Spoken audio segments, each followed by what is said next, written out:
बड़ी खबर आपको बता दें, छत्तीसगढ़ कांग्रेस में बड़ा बदलाव होगा।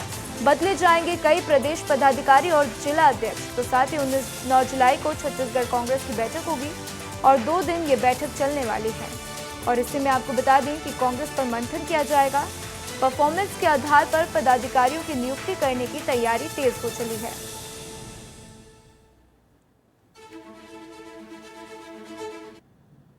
तो इसी मामले में बीजेपी प्रदेश महामंत्री संजय श्रीवास्तव का बयान सामने आया। कांग्रेस में क्या बदलाव होंगे, क्योंकि देश में बदलाव हो गया है, ऐसा उनका कहना है। तो कांग्रेस में गुटबाजी सामने आ रही है। पूर्व सीएम खुद को हाईलाइट कर रहे हैं। दीपक बैच को इससे दिक्कत होती है, तो इसीलिए जिला अध्यक्षों और पदाधिकारियों को बदलने में लगे हुए हैं। तो संजय श्रीवास्तव का बयान सामने आया है। उन्होंने कहा कि कांग्रेस में एक दूसरे को निपटाव की स्थिति है और जब तक कार्यकर्ताओं के प्रति ईमानदारी नहीं होगी तब तक कांग्रेस में बैठकों का कोई भी औचित्य नहीं है। कांग्रेस में क्या बदलाव होगा? अब तो देश में बदलाव हो गया कि कांग्रेस समाप्ति की ओर है और बीजेपी जो आम जनता के साथ में मिलकर काम करना चाहती है। तो मुझे लगता है ये बदलाव नहीं है, जो आंतरिक सूत्रों से जो जानकारी है कि एक बार फिर से लूटी हुई जो कांग्रेस है उसमें गुटबाजी फिर से एक बार सामने आ रही है। तो इसी बीच कांग्रेस बैठक पर एक और बड़ी खबर आपको बता दें, कांग्रेस में होने वाली बैठकों पर विधायक राजेश मूढ़त का बयान भी सामने आया है। राजेश मूढ़त ने कहा कि कांग्रेस की हाल ही में जांच रिपोर्ट आई है, कांग्रेस की समीक्षा भी चल रही है और लोकसभा विधानसभा क्यों हार गए इसमें मंथन करें। जनता ने कांग्रेस का भरोसा खत्म कर दिया है। तो कांग्रेस के मंत्रिमंडल विस्तार पर तंज कसते हुए कहा कि बहुत चिंता कांग्रेसियों को क्यों हो रही है। अपने मंत्रियों को देखते जाएं और उनके नए नए स्कैंडल निकलकर सामने आ रहे हैं। बहुत चिंता कांग्रेसियों को क्यों हो रही मेरे मित्र, उनके पुराने कर्मों को तो देख ले यार। और जो बनाए थे मंत्री, उन सब मंत्रियों के स्कैंडल निकल कर के आ रहे हैं, उसके बारे में चिंता करें। ये पड़ोसी घर में ज़्यादा चाक झाक करने तो अपना घर ठीक नहीं हो जाएगा। पहले उसको ठीक करो, हार की चिंता करो। भरोसा खत्म हो गया, राजनांदगांव की जनता ने उनको निपटा दिया। इस खबर पर ज्यादा जानकारी के लिए मेरे सहयोगी खोमन मेरे साथ जुड़ चुके हैं, उनका रुख करते हैं। खोमन, एक तरफ छत्तीसगढ़ कांग्रेस की बैठक, दूसरी तरफ बीजेपी की तरफ से बयान सामने आ रहे हैं, उसके ऊपर तंज कसा जा रहा है। किस तरीके से आप इसको देखते हैं? देखिए, कांग्रेस पार्टी 3 बुंदियों पर काम करने वाली है। आने वाले जो 9 तारीख में बैठक होने वाली है, उस पर देखिए उपचुनाव होने वाला है रायपुर दक्षिण में, उसकी तैयारी को लेकर बैठक होगा, पहली बात। दूसरी बात, जिन पदाधिकारियों ने लोकसभा और विधानसभा चुनाव के दौरान अच्छा काम नहीं किया उनको पद से हटाया जाएगा। तीसरी बात यह है कि जिन्होंने लोकसभा चुनाव के दौरान, विधानसभा चुनाव के दौरान अच्छा काम किया है उसको पुरस्कृत किया जाएगा, उसको अच्छे पदों पर लाया जाएगा। चौथी बात, आने वाले दिनों में नगरीय निकाय का चुनाव भी होना है राधा, उसके लिहाज से आने वाले दिनों में किस तरीके से जो संगठन के पदाधिकारी है, कांग्रेस के पदाधिकारी है, वो कैसे काम करेंगे, जिलों में किस तरीके से सरकार की नाकामियों को गिनाएंगे, केंद्र सरकार की नाकामियों को गिनाएंगे, इस पर पूरी रणनीति बनने वाली। तो कुल मिलाकर समझा जा सकता है कांग्रेस पार्टी बैठक करेगी, उस पर समीक्षा भी करेगी, आगे की रणनीति भी तय करेगी और लोकसभा चुनाव जो उपचुनाव होने वाले हैं रायपुर दक्षिण पर, उस पर भी चर्चा करने वाली। तो कुल मिलाकर अब कांग्रेस की संगठन जो है एक्टिव हो गई है, क्योंकि कुछ दिन पहले आपने देखा था राधा, कांग्रेस की जो फैक्ट फाइंडिंग कमेटी है वो छत्तीसगढ़ दौरा की थी, अलग अलग संभागों में जाकर, अलग अलग लोकसभाओं में जाकर दौरा की थी। अब उन्होंने साफ तौर पर निर्देश दे दिया है कि अब संगठन को एक्टिव होना है, सरकार की जो नाकामी है उस पर मुखर होकर आवाज बुलंद करना है। कुल मिलाकर समझा जा सकता है आने वाले दिनों में कांग्रेस पार्टी में बहुत सारे बदलाव देखने को मिलेंगे, बहुत सारे ऐसे पदाधिकारी हैं जिनको बदला जाएगा और एक नए स्वरूप के साथ कांग्रेस पार्टी इस बार मैदान पर दिखने वाली है। जी बिल्कुल खोमन, तो कई दिनों में, आगे आने वाले दिनों में बदलाव तो दिखेंगे, लेकिन बीजेपी कोई मौका नहीं छोड़ेगी तंज कसने का। हमारे साथ जानकारी साझा करने के लिए खोमन आपका शुक्रिया। इसी बीच रायपुर से एक और बड़ी खबर आपको बता दें, रायपुर दक्षिण उपचुनाव पर सियासत गर्मा गई है। बृजमोहन अग्रवाल और राजेश मूढ़त ने कांग्रेस को चुनौती दे दी है। कांग्रेस अपने बड़े से बड़े नेता को लड़ा दे, हमारा एक कार्यकर्ता उन्हें हरा देगा, ऐसा राजेश मूढ़त का कहना है। तो रायपुर दक्षिण को लेकर बृजमोहन अग्रवाल का बयान भी सामने आया। बृजमोहन अग्रवाल ने कहा है कि हो जाए दो दो हाथ, हम तैयार हैं। तो 8 बार कांग्रेस के नेताओं को जनता ने जवाब दिया है और इस बार उससे भी अधिक वोटों से चुनाव जिताएगी। तो कांग्रेस से पूछकर टिकट देने पर बोले बृजमोहन अग्रवाल कि पूछकर टिकट नहीं देगी तो कांग्रेस जमानत भी नहीं बचा पाएगी। तो ये बड़ी अपडेट है, एक बड़ी खबर। इतना कॉन्फिडेंस बीजेपी के अंदर दिखाई दे रहा है क्योंकि रायपुर दक्षिण उपचुनाव होने हैं और इसको लेकर अब सियासत गर्मा गई है। हो जाए दो दो हाथ, कांग्रेस में अच्छी बात है ना। बैठक भी है 10। सक्रिय रहना चाहिए। अभी तक उनके 8 दावेदार पटकनी खा चुके हैं, जो 9वां आएगा वो भी पटकनी खाएगा। तो इस खबर पर खोमन साहू हमारे साथ बने हुए हैं, उनका रुख करते हैं। खोमन, बृजमोहन अग्रवाल काफी कॉन्फिडेंट दिखाई दे रहे हैं, कह रहे हैं कि हो जाए दो दो हाथ।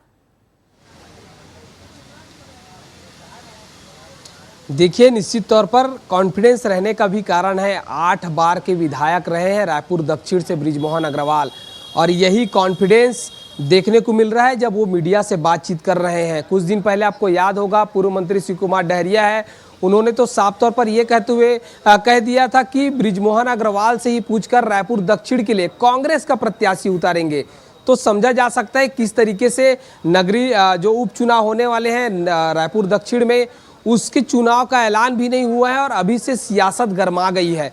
आने वाले दिनों में रायपुर दक्षिण से बीजेपी का कौन प्रत्याशी होगा, ये सबसे ज़्यादा चर्चा का विषय है राधा, क्योंकि 8 बार से कांग्रेस के जितने भी प्रत्याशी उतारे गए थे, 8 बार से बड़ी मार्जिन के साथ बीजेपी के बृजमोहन अग्रवाल जीतते आए थे, लेकिन इस बार वो रायपुर से सांसद बन गए हैं। तो ऐसे में सबसे बड़ा सवाल और चर्चा का विषय यही बना है कि रायपुर दक्षिण से आखिर बीजेपी का प्रत्याशी कौन होगा। लेकिन जो भी होगा, जिस तरीके से भारतीय जनता पार्टी कॉन्फिडेंस नजर आ रही है, तमाम उसके नेता कॉन्फिडेंस नजर आ रहे हैं। अब देखने वाली बात होगी कि प्रत्याशी किसको उतारती है। दूसरी ओर कांग्रेस की तैयारी की बात की जाए तो कांग्रेस लगातार आवेदन मंगा रही है, लगातार चर्चा कर रही है। चेहरा खोजा जा रहा है कांग्रेस में कि आखिर कांग्रेस के कौन ऐसे प्रत्याशी जिनको मैदान पर उतारने से जीत होगी। आखिर जो बीजेपी के गढ़ रहा है रायपुर दक्षिण, उसको कैसे फतह किया जाए, इस पर लगातार मंथन किया जा रहा है राधा। क्योंकि बहुत ही दिलचस्प होंगे ये उपचुनाव जो है, क्योंकि रायपुर दक्षिण सीट, जैसा कि आपने बताया कि 8 बार के विधायक हैं बृजमोहन अग्रवाल, तो अब उनकी जगह पर कौन होगा, ये बहुत ही अहम बात है। हमारे साथ जानकारी साझा करने के लिए आपका शुक्रिया खोमन। तो राजस्व पटवारी संघ ने आंदोलन की चेतावनी दी। इसी बीच ये बड़ी खबर आपको बता दें कि 2 दिनों में हल करे समस्याएं, नहीं तो तीसरे दिन से हड़ताल करेंगे। तो 8 जुलाई से पूरे प्रदेश भर में अनिश्चितकालीन हड़ताल करेंगे पटवारी संघ। तो राजस्व मंत्री के सामने खोला 32 मांगों का पिटारा और भुयैया ऐप की गड़बड़ी से परेशान है पटवारी संघ और इसी को लेकर मांग की जा रही है। पटवारी संघ छत्तीसगढ़ के प्रांतीय निर्देश पर बिलासपुर संभाग के अंतर्गत आने वाले सभी जिलों के हमारे पटवारी साथी अनिश्चितकालीन आंदोलन पे हैं, जिसका समर्थन जिला मुंगेली पटवारी संघ कल से अनिश्चितकालीन आंदोलन पर रहेगा। उमेश पटेल सारंगगढ़ पटवारी, जिसको झूठे आरोप लगाकर डिजिटल हस्ताक्षर हटाने का प्रावधान पूर्व सरकार के द्वारा हटा दिया गया है पटवारी आईडी से, साथ ही विलोपन संशोधन जैसे विकल्प भी हमारे आईडी से हटा दिया गया है। इन्हीं आधारों को बेस बनाकर हमारे पटवारी साथी उमेश पटेल को निलंबित किया गया है। उसी के बहाली को लेकर हम लोग प्रदेश स्तरीय आंदोलन के रुख अपनाने के लिए बाध्य हुए हैं। जिला पटवारी संघ मुंगेली के जितने भी पटवारी भाई लोग हैं, इनके द्वारा एक ज्ञापन प्रस्तुत किया गया है। सारंगगढ़ में इनके पटवारी साथी के साथ जो उनको सस्पेंड किया गया है, उसके संबंध में ज्ञापन है और ये कल से यहाँ पे अनिश्चितकालीन हड़ताल के लिए सब जाने वाले हैं। इस संबंध में ज्ञापन प्रस्तुत हुआ है। अब इसमें अग्रिम कार्रवाई के लिए हम लोग उच्च कार्यालय में इसको प्रस्तुत करेंगे। इसी बीच गरियाबंद से एक और बड़ी खबर, भ्रष्टाचार के मामले में कोपरा पंचायत के सरपंच बर्खास्त कर दी गई है। तो करीब 69 लाख गलत तरीके से रुपए निकालने का आरोप लगाया गया है। तो कोपरा पंचायत के सरपंच योगेश्वरी साहू बर्खास्त की गई। राज्य में एसडीएम ने बड़ी कार्रवाई की है। तो मामले में पंचायत सचिव किशन साहू भी बर्खास्त किए जा चुके हैं। तो साथ ही सरपंच सचिव पर लगा है लाखों रुपए गड़बड़ी करने का आरोप।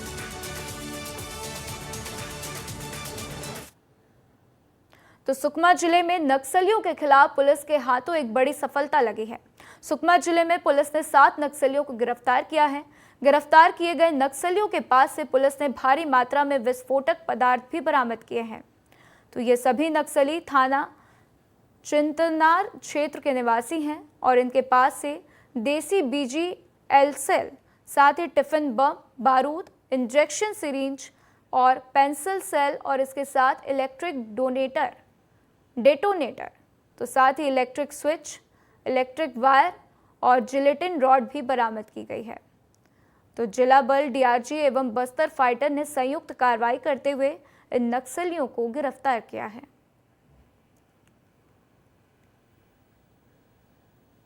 तो मुख्यमंत्री विष्णुदेव साय ने डॉक्टर श्यामा प्रसाद मुखर्जी की जयंती पर उन्हें नमन किया। मुख्यमंत्री विष्णुदेव साय ने बगिया में अपने निजी निवास स्थित कैंप कार्यालय में डॉक्टर श्यामा प्रसाद मुखर्जी की जयंती पर श्रद्धा सुमन अर्पित कर उन्हें श्रद्धांजलि दी।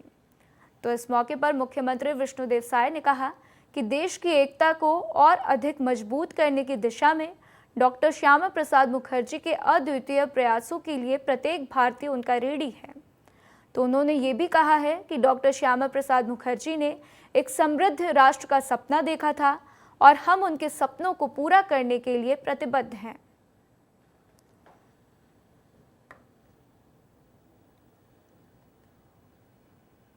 तो इन दिनों लगातार ACB एक्टिव मोड में नजर आ रही है।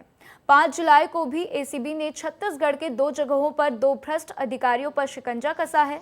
हैरान कर देने वाली बात यह है कि अधिकारी ईमान बेचकर आम लोगों को परेशान करते हुए नजर आए। तो मामला आपको बता दें कि राजधानी रायपुर का है, जहां पर एक महिला थाना प्रभारी को एंटी करप्शन टीम ने रंगे हाथों पकड़ लिया है। तो दहेज प्रताड़ना मामले में रिश्वत लेते रंगे हाथों महिला थाना प्रभारी वेदवती दरिया को पकड़ा गया है और साथ ही रायपुर महिला थाने की TI वेदवती दरियो को ACB ने 20,000 रुपए रिश्वत लेते हुए रंगे हाथों गिरफ्तार किया। मेरे पक्ष में आदेश करूंगा बोल के 1 लाख रुपया मेरे से रिश्वत मांगा खीर सागर बघेल, नायब तहसीलदार।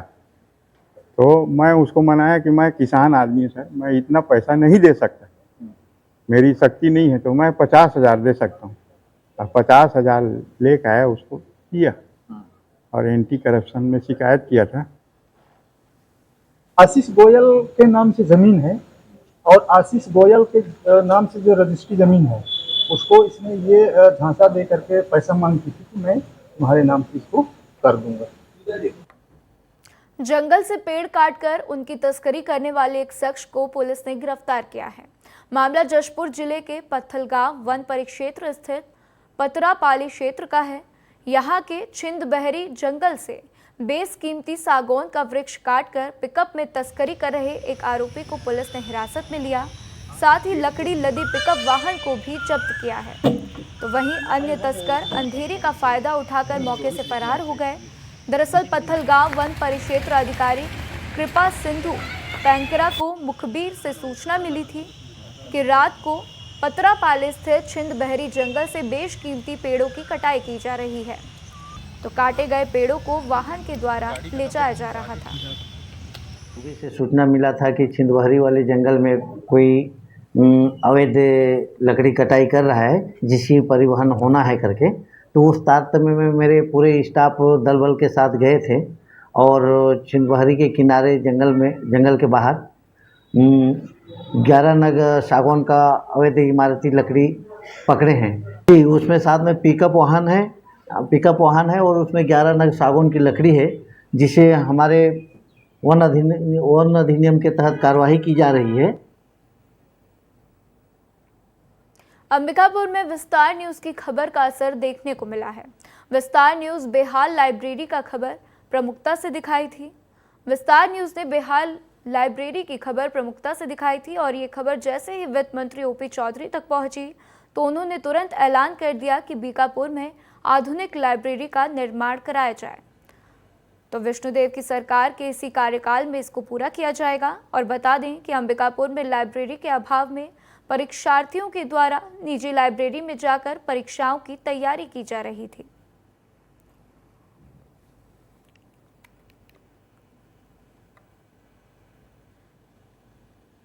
छत्तीसगढ़ के वित्त मंत्री ओपी चौधरी अंबिकापुर पहुंचे और उन्होंने यहां पर अधिकारियों की बैठक ली।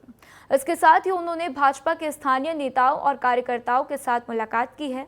इस दौरान जिले भर के अधिकारी इस बैठक में शामिल हुए। बैठक में वित्त मंत्री ओपी चौधरी ने अफसरों को 2 टूक निर्देश देते हुए कहा कि अब माफिया राज नहीं चलने वाला है, तो अधिकारी माफिया राज के खिलाफ काम करते हुए गुड गवर्नेंस स्थापित करने के लिए काम करें और सरकार की प्राथमिकता वाली योजनाओं के क्रियान्वयन पर ध्यान दें। एग्जाम एग्जाम की तैयारी कर रहे युवा, उनके लिए लाइब्रेरी की व्यवस्था नहीं है, इसको लेकर क्या कहें?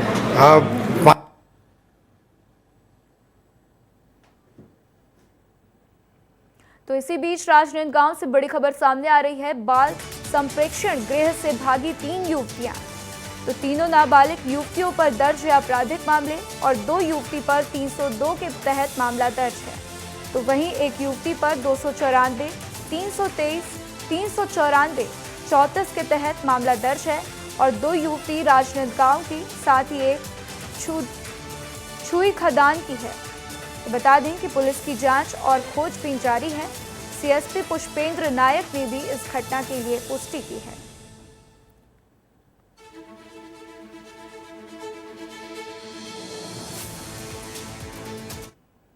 सरगुजा संभाग में रहने वाले मझवर जनजाति के लोगों ने एक बड़ा फैसला लिया है।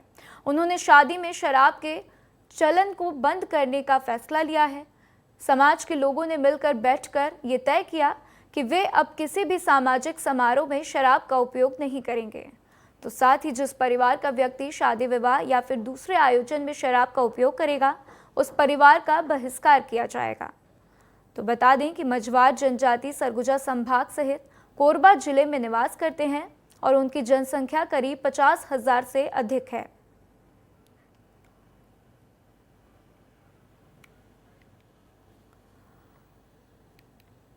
हमारे समाज में शराब पिएगा उसे समाज से अलग रखेंगे और जो समाज में नियम बनाया गया है उसका नियम का पालन करवाएंगे।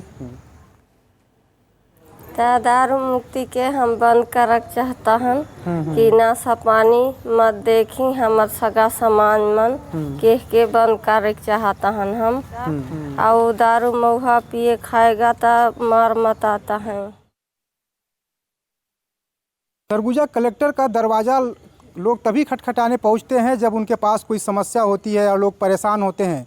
लेकिन सरगुजा के जो मझवार जनजाति के जो लोग हैं वो आज यहाँ पे पहुँचे हुए हैं। तस्वीर देखिए, इतनी संख्या में लोग यहाँ पहुँचे हुए हैं और इसलिए पहुँचे हुए हैं क्योंकि इन्होंने तय कर लिया है कि अब हमारे समाज में शादी ब्याह जन्म उत्सव या किसी भी अवसर पर शराब का उपयोग समाज के लोग नहीं करेंगे, क्योंकि समाज ने इसका बड़ा दंश झेला है और जो मझवार जनजाति के जो लोग हैं वो आज भी इसका दंश झेल रहे हैं। लेकिन इनका ये कहना है कि आने वाली जो पीढ़ियाँ हैं वो इसका दंश न झेले, वो अपनी ज़मीन गिरवी न रखें शराब के चक्कर में, वो बंधुआ मजदूरी न करें। इसलिए अब इन्होंने तय कर लिया है कि अब समाज में मझवार समाज में शराब का उपयोग नहीं होगा। वीडियो जर्नलिस्ट आकाश प्रधान के साथ दिलीप जायसवाल, विस्तार न्यूज।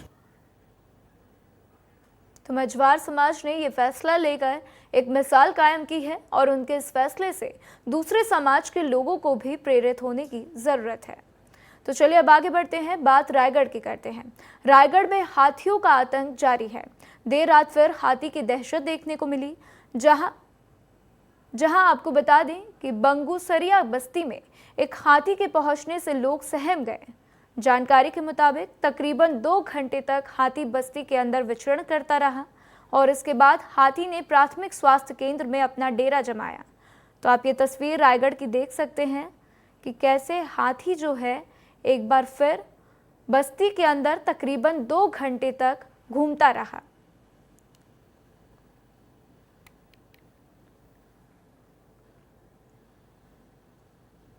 बलरामपुर जिले का बीजापुरा गांव, जहां 1992 में भूख से मौत की खबर ने देश के प्रधानमंत्री पीवी नरसिम्हा राव को यहां आने के लिए मजबूर कर दिया था और इसके बाद से देश के खाद्य सुरक्षा को लेकर नियम कानून बनने शुरू हुए।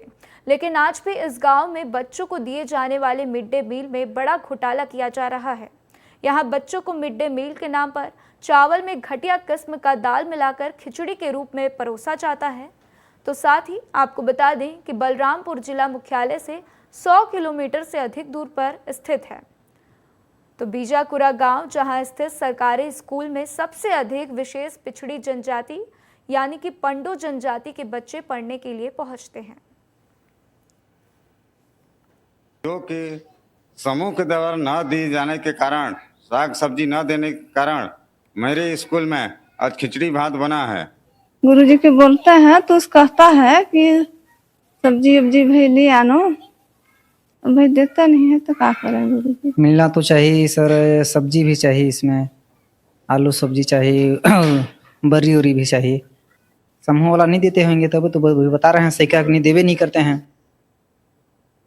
ये बात आपके माध्यम से मेरे संज्ञान में आई है, मैं इसकी कल ही जांच करा ले रहा हूँ, नियमानुसार कार्रवाई कर। ये दिन के अनुसार मेनू है और कॉमनली चावल दाल सब्जी अचार पापड़ ये देने की नियम है कम से कम, और अगर इसका पालन नहीं हो पा रहा है तो नियमानुसार कार्रवाई करूंगा। होटलों के खाद्य पदार्थों को लेकर बलरामपुर रामानुजगंज जिले में प्रशासन हाई अलर्ट मोड पर है। राज्य सरकार और कलेक्टर के निर्देश पर बलरामपुर रामानुजगंज जिले में खाद्य एवं औषधि प्रशासन विभाग लगातार होटलों में छापेमारी कर रहा है। छापेमारी के दौरान खाद्य पदार्थों और साफ सफाई की जांच भी की जा रही है, साथ ही कमी पाए जाने पर कार्रवाई भी की जा रही है।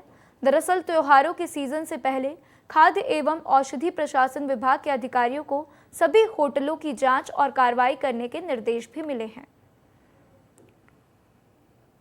जो खाने के तेल होटलों में प्रयोग हो रहे हैं उसका घनत्व बढ़ने के बाद भी वो लोग प्रयोग कर रहे हैं, जिसके तहत आज रामानुजगंज बस स्टैंड के समृद्धि होटल, सामंजस होटल को चेक किया गया, जिसमें समृद्धि होटल में आवश्यकता से अधिक घनत्व का तेल जलेबी के लिए प्रयोग हो रहा था और एक्सपायरी डेट के रंग से जलेबी बन रही थी। तो जलेबी का तेल, जलेबी का सैंपल और सरसों जो तेल का प्रयोग किया जाता है उसका नमूना लिया गया। अभी गोकुल होटल की जाँच की जा रही है और रामानुजगंज से सभी होटलों की जाँच की जा रही है और यह निरंतर समस्त तहसीलों में चलता रहेगा। कल यानी 7 जुलाई को भगवान जगन्नाथ की रथ यात्रा निकाली जाएगी। रथ यात्रा को लेकर जगन्नाथ मंदिरों में रथ निर्माण का कार्य अंतिम चरण में है और इसी कड़ी में राजधानी रायपुर में भी तैयारियां जोरों से चल रही हैं। राजधानी रायपुर के टूरी हटरी जगन्नाथ मंदिर में 40 साल के बाद नए रथ का निर्माण किया गया है और इस रथ के निर्माण में लगे कारीगर मुस्लिम संप्रदाय से आते हैं।